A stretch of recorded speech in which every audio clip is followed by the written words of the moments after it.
मैं ये पूछना चाहता हूँ, अपनी आंखों के सामने अपने कई दोस्तों को खोते हुए देखा, उनके शव को पीछे छोड़ करके आप दुगनी ताकत के साथ दुश्मन से लड़ने का इस हिम्मत को जुटाते कैसे थे?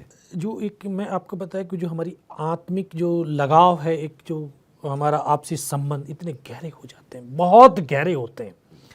तो मैंने तो उन पलों को जिया है जो लोग फिल्मों के अंदर देखते हैं कि गर्दन कटती है धड़ चलते हैं। मैंने उन पलों को भी जिया है।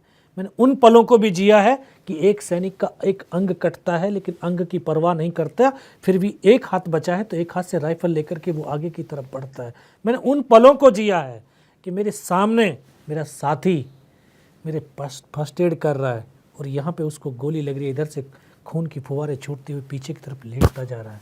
मैंने उस पलों को भी जिया है कि मेरी बगल में बैठा मेरा ट्रेनिंग का साथी, जो मेरा ट्रेनिंग का रूममेट था, और उसकी आखिरी शब्द क्या सुन पाता हूँ और उसको सीने में से प्रश्न लगता है, यहाँ से खून की फुहारें छूटती हैं, वो मेरे गोद में आकर के लेट जाता है। तो जो ये जो साथी है, जब एक घर का एक परिवार होता है, परिवार का एक कोई सदस्य शहीद हो जाता है, मर जाता है, तो पूरा सिविल परिवार रोना धोना शुरू करता है, लेकिन हमारा फौज का सैनिक रोता नहीं है, वो रुला देता है। वो रुलाता है दुश्मन को, उनका बदला लेने की चेष्टा करता है और आगे बढ़ता है। वही हमारे देश की सेना के सैनिकों की वो ताकत, वो सोच है कि वो सोचता है कि चाहे शरीर गोलियों से छलनी क्यों ना हो जाए, अगर रक्त का एक कतरा भी बचेगा और आखिरी सांस भी बचेगी तो वो सरजमी को छोड़ेगा नहीं। ये ताकत है हमारे देश की सेना की। तो हम भी उसी सेना के सैनिक थे। तो हम कैसे अपने बुजुर्गों के उस वक्तव्य को, उस वीरता को, शौर्य को धूमिल कर सकते थे। आपको इसके लिए परमवीर चक्र भी मिला और मिलना भी चाहिए था, पर मैंने सुना परमवीर चक्र आपके लिए एक प्राइज से ज़्यादा एक सरप्राइज था, क्योंकि जो अनाउंसमेंट हुआ था वो था मरणोपरांत दिया गया है, जबकि आप हॉस्पिटल में थे, तब रिकवर हो रहे थे, आप जीवित थे। जी बिल्कुल। तो वो एक्सपीरियंस कैसा रहा कि वो प्राइज़ और सरप्राइज़ के बीच में जब आपको क्या लगा कि भाई ये तो मरणोपरांत दिया जा रहा है, मैं जीवित हूँ, ये किसी और को दिया गया, क्या हुआ है? हाँ बिल्कुल, जो है 14 अगस्त 1999 को टीवी के ऊपर हमने 8:45 के जो समाचार सुना, तो उसमें था कि 4 कारगिल में परमवीर चक्र दिए जा रहे हैं, जिसमें से एक योगेंद्र सिंह यादव मरणोपरांत 18 कैनेडियर।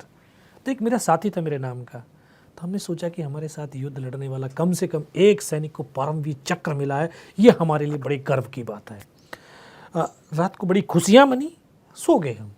रात को 2 बजे के आसपास में नर्स आई, आकर के जगाया उसने, बोला आप अपना नाम बताइए, अपना नंबर बताइए।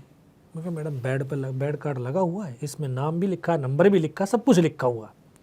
नहीं आप बताइए। मैं बताया, उनको बताने के बाद में 1 घंटे बाद फिर आई, बोला अपने परिवार की डिटेल दो। फिर मुझे कुछ शंका हुई, मैं कहा शायद हो सकता है मेरे परिवार में कोई घटना घटित होगी। फिर वो सुबह 4 बजे आई, बोलती है चीफ ऑफ आर्मी स्टाफ आपसे मिलने के लिए आ रहे हैं। किस लिए? बोला वो मुझे नहीं पता, आप दाढ़ी बना लेना, क्योंकि दाढ़ी बड़ी हुई थी।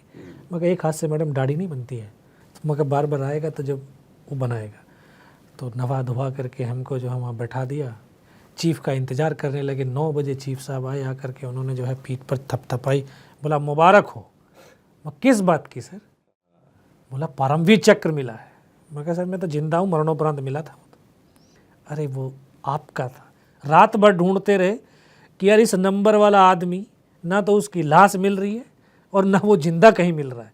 फिर हमें पता चला कि रात को हमें 2:30 बजे पता चला कि बेस हॉस्पिटल दिल्ली कैंट में वो बंदा है।